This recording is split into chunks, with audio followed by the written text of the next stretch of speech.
side, just to ask you about the international schedule, the way it is now, 3 games in 6 days. Like, how difficult is it? I know you're used to it at club level, but normally most of the opponents are familiar. You're trying to prepare for 3 different opponents in a short space of time. How much work can you actually get done in terms of preparation? Not much work, to be honest, because say the game is Wednesday, players are playing on Sunday. They won't train until the game. So, and then if you play, obviously you don't train until the next game. So you can't get a lot done, especially with travel days as well. It's different in domestic, obviously, because it's only a couple hours or home game, whatever. You're at home. If you have to fly a few hours, depends. We're fortunate this time that it was Portugal. It wasn't that far, but I think next month it's Azerbaijan away. So, yeah, look, it's not easy. But there's nothing that we can do about it. So we can't moan about it or nothing like that. It's not in our hands. So we just have to kind of get on with it. And anyway, as a player, you kind of like playing all the time. Overtraining, you choose games over training all the time. So I don't see it that much of a problem. Sure. And you broke up a bit there. Does it mean you concentrate more on yourselves as a team rather than the opposition? Yeah, look, no, you look at the opposition all the time. But yeah, I guess the focus really is to make sure that we have our house in order in terms of just like set pieces, doing any little bit of shape that we can do, even if it's walkthroughs. The day before a game, just as long as we make sure we have our house in order. But there is a bit of homework on the opposition. I'm sure we'll kind of go into more detail about them later on. Ed Leahy, please. Matt, look, I suppose you spoke earlier there about the possession, and the team seems more comfortable in possession now. From a defender's point of view, and from a player who plays in teams who play the ball, especially out from the back and stuff, can I just get your thoughts on that short goal kick that is becoming more common in the game now? And do the risks or do the advantages outweigh the risks? And is it something that you just decide on a play-by-play basis, or is it something that's sort of instilled from before the game? No, look, you want to play. Yeah, you want to play out. I think there's a definite advantage if you're comfortable enough on the ball, which we are. Once you beat the initial press, the game really opens up, and you have a lot of space and you have a lot of grass to run into with not many of their players. If you can beat the press well, I know obviously we made a mistake from it the other day, but I don't think when I watched highlights of games around the world, I don't see that many goals or mistakes coming from the short goal kick. So look, we don't really have a problem doing it. I guess there's obviously times where you would just not do it when it's coming up close to half time, or they're really on top of us, or near the end of a game where it just wouldn't happen. So yeah, look, you pick and choose your moments, but we're quite fortunate that we have very good goalkeepers in the squad who are really comfortable at their feet, and it's almost like playing it back to another player. They're that good at their feet. So I guess it's just we've got full confidence in belief in what our goalkeepers are capable of. Great. And then just I suppose on a general question, is there any talks? Are you talking about still World Cup qualification, or are you sort of taking it game by game and just sort of seeing where you end up at the end of it? Is that sort of the way from now on? Because you're sort of chasing, I suppose. Yeah, we're obviously chasing, but we haven't had this conversation of or whether we've said, oh, let's just take it game by game, or we're still going for it. We just haven't had time to kind of have that kind of chat.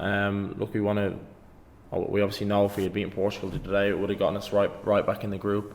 But we're not dead and buried. Like, we've got a lot of points to play for, and I think everybody's feeling pretty good about themselves going into Saturday. We feel like we can really go beat Azerbaijan and beat Serbia. So look, we do that, then I guess we'll be back in the group, and there's still lots of points to play for. So like we're not thinking too much about that yet. Philip Quinn, please. Thanks, Chair. Well, that was my question. I just wanted to ask Matt's assessment of where we are in the group, and he kind of answered it there. You do think that these 2 home games are crucial to get back into the frame for playoff placement? Yeah, obviously. Well, the first one on Saturday is obviously must win. Like, we can't really afford to drop drop too many more points. But like I said, our confidence is really high. You kind of, when a team's really confident, you kind of feel like you can beat anybody. So like we saw what we did on Wednesday. Now we kind of feel like if we can get the results, we know that Portugal are beatable, and we feel like we'll be really confident against them at home. But yeah, look, I don't want to look too far away. We've got the game on Saturday, and like any game of football, no game is easy, especially international. So like we're not gonna take them lightly at all. We know that we'll need to be as good as we are today to get a win. And just finally for me, I think the game on Wednesday seemed to take a lot out of you. You know, would it be a disaster for you personally if you didn't play on Saturday, but were asked to, take a little breather and come back strong against Serbia on Tuesday? A disaster? No, you're never guaranteed to play anywhere. If I was not selected, it wouldn't, for whatever reason. Then no, it's not a disaster. I think that would be almost disrespectful to the player who was playing. The manager makes them choices. He plays who he wants to play. And if I don't play, then that's fine. I'll help whoever's playing prepare and support and be ready for whenever I do. So no, I wouldn't say it would be a disaster. I would just get on with it. Paul Lennon and then Aidan Fitzmaurice to end. Thanks, Kieran. Matt, how are you? The performance you done was probably the best by an Ireland team in 4, 5, 6 years. If you combine what you did the other night and did for about maybe an hour against Serbia, what's the extra thing you can do to get that vital win, as you say, and start getting points on the board? Score more goals. I think it's pretty simple. Like our build-up play was good. I think if we just was able to take or be a bit more clinical the other night, I mean the scoreline could have been more than one at one point. I think we just need to put the ball in the back of the net. It's the hardest thing to do in football. We seem to be getting up there and getting the chances. It's just putting it in. It's not easy. So I think that's, if we can do that, or if we can get players who are confident, really confident in front of goal, who feel like they're going to score every time the ball drops to them, I think that'll make a huge difference. Just one final one from me. Is it any way sort of disheartening or downbeat feeling amongst the squad that having done so well, you still only you've no points unfortunately on the board after 3 games? Yeah, it is obviously very disappointing. Like I said earlier, every time you're sat in your own or you're sat with some of the lads, you'll bring it up again thinking, oh, we only had five minutes to hold out. So yeah, look, it plays on our mind, and it's not nice. We understand that we're playing for points at the end of the day, but we also have to understand that we played a really good game, and Ronaldo scored 2 really good headers. At the time I thought they were easy headers, but when I watched it back, especially the second goal, that's a great header. So I don't know if there was much that any of us could have done. It landed on his head, and he's put it in twice, so he was clinical. So yeah, it's obviously tough to take, but we've got to move on now. And Aidan Fitzmaurice with the last question. Just one more question, please. Hi Matt, how's it going?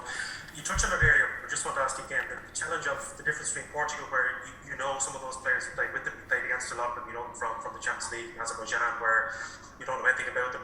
Is that a mental challenge for a player to switch on, to be switched on as it needs to be, because you don't know them? Yeah, I would say it is definitely a little bit different, because like you said, you play against these players, you see them every week on TV, you know what their kind of game is like, you know what they like to do with the ball, if they like to dribble, if they like to go left, right. It's like last week at Tottenham, we played Pacos away, and we lost the away leg because you don't know the players, you don't know what they're kind of capable of. You're kind of taken surprised by certain things, and then obviously you see them, and then it changes obviously in the next round. So yeah, look, that is definitely a factor, that you don't know any of the players, or you don't see that much of them, that you don't know what they're capable of.